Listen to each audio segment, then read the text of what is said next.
Hi guys, and welcome back from Carly at the Herbathicary. Really good to see you guys again. If you're new to the channel or like the videos, please show your support by hitting like and subscribe down below. As with all my videos, this is for educational purposes only, and I do encourage you to go and do your own thorough research, checking out as many different sources as you can before trying this one. As many of you know, I found my way to foraging and plant-based medicine about 14 years ago after suffering for many years with a issue that required yearly surgery.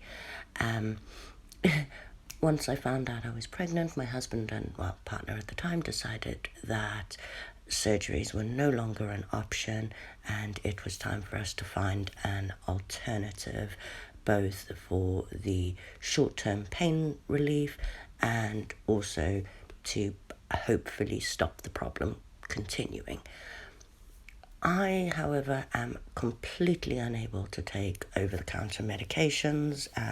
They turned me into a zombie. I've fallen asleep, stood up.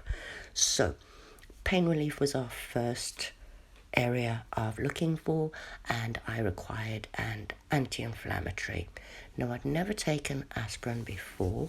Aspirin, the compound is acetyl salicylic acid. I think I said that correctly. And it looked like a good option, but aspirin was not a good option for me. As I said, turns me into a zombie. So we did our research and we came across the white willow, the bark of which contains salicin, which is the original compound, I suppose, that was copied in order to make aspirin with the acetylsalicylic acid rather. And at this point, I was up for giving any alternative a try. So this beauty is the white willow, member of the willow family, like the weeping willow, and it's almost in bud. Now, I have been given permission to harvest from these today that are in the park by where I work, because the council are coming in to trim them down and make them neater for when they start budding. They look pretty bare right now, but it's okay. It's the bark we need. Normally they're covered in these beautiful lanceolate leaves and grow more upright than the weeping willow that weeps down. So more importantly, why exactly am I out harvesting the twigs of this beautiful white willow today? A white willow contains, or specifically the white willow is the highest in salicylin. All of the willows contain salicylin, but the white willow has the strongest compounds for pain relief. I do believe that the pussy willow, although I've never encountered that, is better for things like menstrual cramps.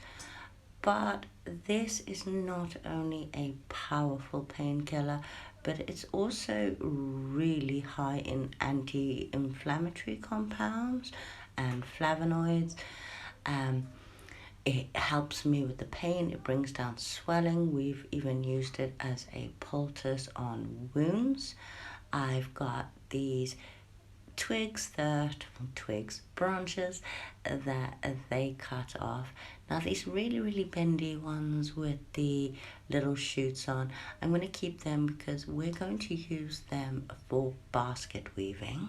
While I'm here, I should also stress that if you have a thinned blood issue or you are taking blood thinners, I would avoid this one as it does actually thin the blood too. So what I'm looking for is these pencil size. They're the new growth from last year size pieces. The bark is nice and yellow, or a golden brown color, I suppose. I'm not sure where it fit on the color wheel, but as you see, the one on the left is the newer growth. It's a much lighter, fresher color, whereas the one on the right is the older wood. I would go for the younger one on the left. So what we want is that external outside of the bark, because it's actually the interior section of the external bark that contains the most of the salicylin that we want to get to. So I'm just going to shave these bits off. Now, I do find for the purpose that I use them for, it is best to dry them. As you see, once you've got those first bits off, it actually peels off really easily.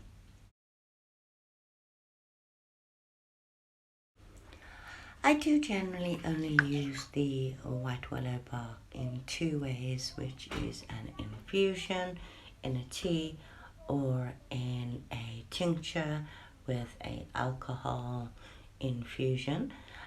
So here we have our dried willow bark.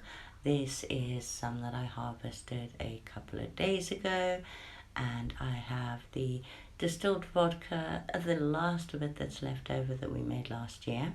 So I'm going to make myself a tea, and I'm also going to make a tincture. Now, generally, we go by 1 teaspoon of dried herb to 1 cup of tea. However, as I said, I did start this off really slowly. I'd always be cautious. If you use a new skin cream, you always start with a patch test, or at least I do. So I've worked my way up. I started with less than 1/4 teaspoon of dried herb. Again, please make sure that you're 100% sure of your identification and all of those other details before you try this. But for the tincture, I've only got about 3/4 of a bottle of this vodka left. Rather than use a new jar, I'm just going to chuck these bits in there with that. And then I'm going to put about a teaspoon's worth into my cup. Now this is nice and dried. The tea I could do with now, because I am having... normally people would say that this wouldn't really help with headaches, but I suffer from hay fever headaches, and I find this helps me more than anything else, mostly because I can't take anything else, but I know it does help. So with my tincture, I've just shoved as much in that bottle as I possibly can, and as always, don't forget to relabel. So this is no longer just the white or the distilled vodka. It's now a white willow tincture, and I am going to make my tea.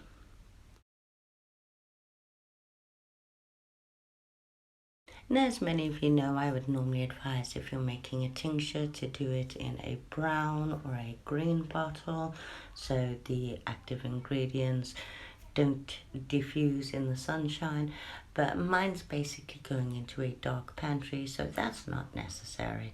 So the tea for now is what I'm going to enjoy, because I am actually at work.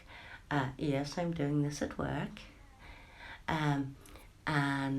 Yeah, I could do with the pain relief right now. And then this tincture is going to go in a dark cupboard for no less than 2 weeks before it's used. The tea I will enjoy now. You can add some honey to it if you so wish. This one is only a small cup, so I don't think it's going to last long enough for that. The rest of the dried herb is going to be labeled and stored, and this is what the tincture looks like after only 2 days. You can already tell how much has been absorbed, and because this is an alcohol tincture, so far as dosage, I would normally decant this into a spray bottle, maybe 1 or 2 sprays, which would account to less than 1 ml in total.